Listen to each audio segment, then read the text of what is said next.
ಪ್ರಮುಖವಾಗಿ ಎಲ್ಲ ಮಕ್ಕಳು ಕೂಡ ಶಾಲೆಗೆ ಹೋದಾಗ ಯಾವ ಮಕ್ಕಳು ಕೂಡ ಹಸಿವಿನಿಂದ ಇರಬಾರ್ದು ಅನ್ನೋ ಕಾರಣಕ್ಕೇನೆ ಸರ್ಕಾರ ಬಿಸಿಯೂಟದ ಯೋಜನೆಯನ್ನ ಜಾರಿಗೆ ತಂದಿದೆ. ಅಂದ್ರೆ ಮಧ್ಯಾಹ್ನದ ಹೊತ್ತಿಗೆ ಮಕ್ಕಳಿಗೆ ಸ್ಕೂಲ್ಗಳಲ್ಲೇ ಊಟದ ವ್ಯವಸ್ಥೆಯನ್ನ ಮಾಡಲಾಗುತ್ತೆ. ಆದ್ರೆ ಈ ಯೋಜನೆ ಮಕ್ಕಳನ್ನ ಸರಿಯಾಗಿ ತಲುಪ್ತಾ ಇದೆಯಾ ಅನ್ನುವಂಥ ಪ್ರಶ್ನೆಗೆ ಇಲ್ಲ ಅನ್ನುವಂಥ ಉತ್ತರ ಯಾದಗಿರಿ ಜಿಲ್ಲೆಯಿಂದಲೇ ಕೇಳೋದಕ್ಕೆ ಸಿಗ್ತಾ ಇದೆ. ಕಾರಣ ಕಳಪೆ ಆಹಾರವನ್ನ ವಿತರಣೆ ಮಾಡ್ತಿದ್ದಾರಂತೆ ಮಕ್ಕಳಿಗೆ. ದಯವಿಟ್ಟು ಈ ಕೂಡ ಕ್ರಮ ಕೈಗೊಳ್ಳಬೇಕು ಅಂತ ಆ ಭಾಗದ ಗ್ರಾಮಸ್ಥರು ಆಗ್ರಹಿಸಿದ್ದಾರೆ. ಈ ಕುರಿತ ಒಂದು ರಿಪೋರ್ಟ್ ಇದೆ, ಬನ್ನಿ ನೋಡ್ಕೊಂಡು ಬರೋಣ.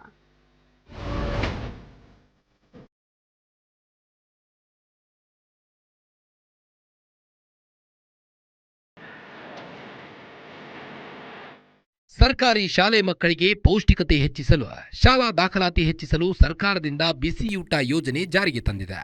ಆದರೆ ಈಗ ಸರ್ಕಾರ ನೀಡುವ ಬಿಸಿಯೂಟ ಭಾಗ್ಯದಲ್ಲಿ ಬರೀ ಹುಳು ಭಾಗ್ಯವೇ ಹೆಚ್ಚಾಗಿದೆ. ಕೋಟ್ಯಾಂತರ ರೂಪಾಯಿ ಯೋಜನೆಯ ಸಮರ್ಪಕವಾಗಿ ನಿರ್ವಹಿಸದೆ ನಿರ್ಲಕ್ಷ್ಯವನ್ನ ತೋರಲಾಗಿದೆ.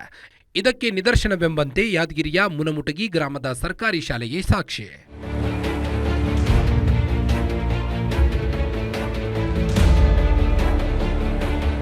ಸರ್ಕಾರಿ ಶಾಲೆಯಲ್ಲಿ ಓದುವ ವಿದ್ಯಾರ್ಥಿಗಳಿಗೆ ಗುಣಮಟ್ಟದ ಆಹಾರ ಧಾನ್ಯ ವಿತರಣೆ ಮಾಡಿ ಉತ್ತಮ ಪೌಷ್ಟಿಕ ಆಹಾರ ನೀಡಬೇಕು.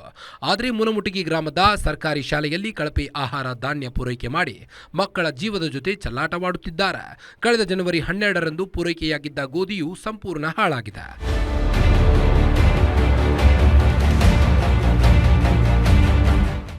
ಇನ್ನು ತೊಗರಿ ಹಾಗೂ ಅಕ್ಕಿಯಲ್ಲಿ ಹುಳುಗಳು ಕಾಣಿಸಿಕೊಂಡಿವೆ.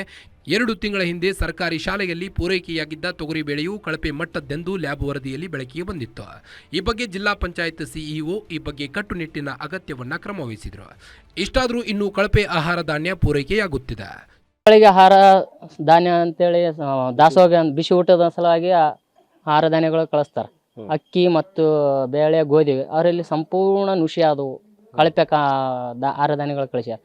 ಈ ಅಡಿಗೆ ಸಿಬ್ಬಂದಿಗಳು ಮತ್ತು HM ಅವರು ಎಲ್ಲ ಸ್ವಚ್ಛ ಮಾಡಿ ಬಿಸಿಲಿಗೆ ಒಣ ಹಾಕಿ ಸ್ವಚ್ಛ ಮಾಡಿ ಮಕ್ಕಳಿಗೆ ತೊಂದರೆ ಆಗಬಾರ್ದು ಅಂತೇಳಿ ಅಡಿಗೆ ಮಾಡಿ ಹಾಕತ್ತಾರ. ಶಾಲಾ ಮಕ್ಕಳಿಗೆ ಗುಣಮಟ್ಟದ ಆಹಾರ ನೀಡದೆ ಹುಳು ಇರುವ ಊಟ ವಿತರಣೆ ಮಾಡಲಾಗುತ್ತಿದೆ. ಈ ಬಗ್ಗೆ ಶಿಕ್ಷಣ ಸಚಿವ ಮಧು ಬಂಗಾರಪ್ಪನವರು ಶಾಲೆಗೆ ಗುಣಮಟ್ಟದ ಆಹಾರ ಧಾನ್ಯ ಪೂರೈಕೆ ಮಾಡಿಸಲು ಅಗತ್ಯ ಕ್ರಮವನ್ನು ವಹಿಸಬೇಕಿದೆ. ನಾಗಪ್ಪ ಮಾಲಿ ಪಾಟೀಲ್, ಗ್ಯಾರಂಟಿ ನ್ಯೂಸ್, ಯಾದಗಿರಿ.